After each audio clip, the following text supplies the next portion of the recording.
মধ্যপ্রাচ্যের আগুনের শিখা আরও তীব্র হচ্ছে। যুদ্ধের 1 মাস পূর্ণ হতে না হতেই সরাসরি সংঘাতে জড়িয়ে পড়ল ইয়েমেন। ইসরায়েল ও ইরানের পাল্টাপাল্টি হামলায় কাঁপছে পুরো অঞ্চল।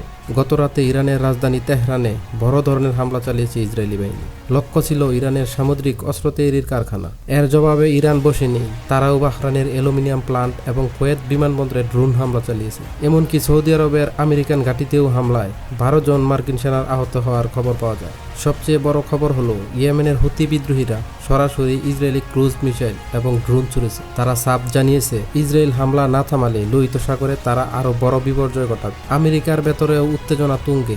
প্রেসিডেন্ট ট্রাম্পের যুদ্ধনীতির প্রতিবাদে দেশটিতে 50টি রাজ্যে প্রায় 80 লাখ মানুষ নো কিংস বিক্ষোভে রাস্তায় নেমেছে।